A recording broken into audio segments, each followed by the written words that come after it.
भारताच्या स्वावलंबनाचे आणि त्या माध्यमातून आर्थिक विकासाचे मर्म ओळखणाऱ्या महात्मा गांधी यांनी अनेक दशकांपूर्वी देशाला खेड्याकडे चला असा उपदेश केला होता। दुर्दैवाने या उपदेशाचे महत्त्व देशातील सत्ताधाऱ्यांना कळले नाही आणि त्याचेच परिणाम आता आपल्याला भोगावे लागतात। शेती आणि ग्रामीण भागाच्या विकासाकडे सातत्यपूर्ण दुर्लक्ष केल्यामुळेच आज भारत आयातीवर जगणारा देश म्हणून ओळखला जातोय। भारतातील पारंपरिक ऊर्जा स्रोतांचे वेळीच सक्षमीकरण केले असते तर तिकडे दूर आखातात होत असलेल्या घडामोडींमुळे इकडे भारताची धडधड वाढली नसती। आज भारतावर जे ऊर्जा संकट ओढावलंय काहीशी तशा स्वरूपाची परिस्थिती 70च्या दशकात अमेरिकेत उद्भवली होती। 1973 मध्ये तेल उत्पादक देशांनी कच्च्या तेलाच्या किमती अचानक वाढवल्याने अमेरिकेसमोर आर्थिक संकट उभे झाले होते। त्या धक्क्यातून शहाणपण घेत अमेरिकेने नंतरच्या काळात तेलाच्या बाबतीतील आपले परकीय अवलंबित्व कमी करण्यासाठी देशांतर्गत इंधन उत्पादन तसेच पर्यायी ऊर्जा स्रोतांमधील गुंतवणूक मोठ्या प्रमाणात वाढवली। परिणामी आज अमेरिका ऊर्जा क्षेत्राच्या बाबतीत केवळ स्वयंपूर्णच नाही तर इंधनाच्या बाबतीत मोठा निर्यातदार देश बनला आहे। दुर्दैवाने हे शहाणपण आपल्याला कधी आले नाही।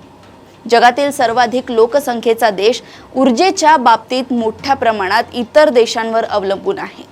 देशातील मर्यादित ऊर्जासाठे या क्षेत्रात स्वावलंबी होण्याच्या दृष्टीने अपेक्षित प्रयत्नांकडे मोठ्या प्रमाणात झालेले दुर्लक्ष, उपलब्ध ऊर्जा स्रोतांचा प्रभावी आणि परिणामकारक वापर करण्यात आलेले अपयश, नवीन ऊर्जा स्रोत शोधण्यात येत असलेले अपयश अशा काही कारणांमुळे आज आपल्याला एकूण गरजेपैकी 85% गरज निव्वळ आयातीतून भागवावी लागते। भारतासारख्या प्रचंड लोकसंख्येच्या देशाची ऊर्जा गरज देखील तितकीच प्रचंड आहे।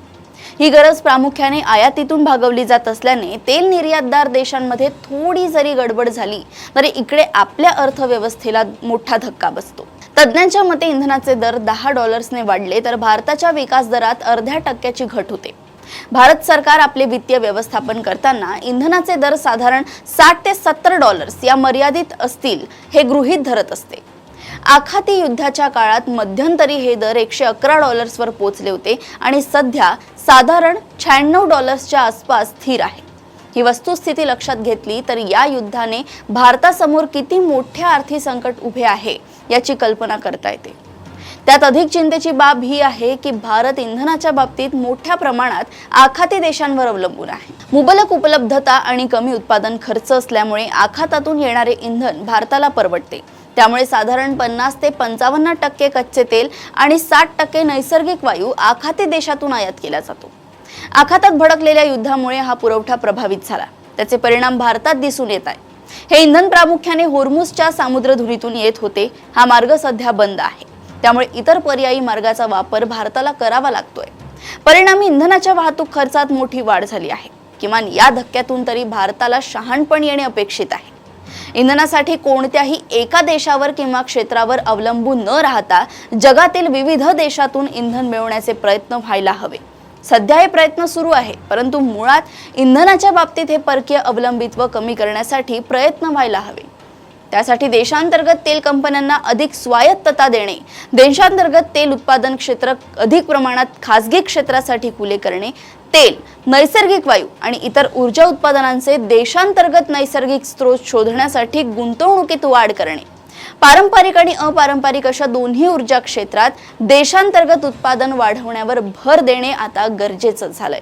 थोडक्यात स्वावलंबन किंवा किमान परावलंबन हाच या संकटाने देशाला दिलेला धडा आहे, हे लक्षात घ्यायला हवं। शेवटी जो दुसऱ्यावरही विसंबला त्याचा कार्यभाग बुडाला हेच खरे। अशाच घडामोडी व अपडेट सोबत पुन्हा भेटूया देशोन्नती संपादकीयमध्ये। बघत रहा देशोन्नती। नमस्कार।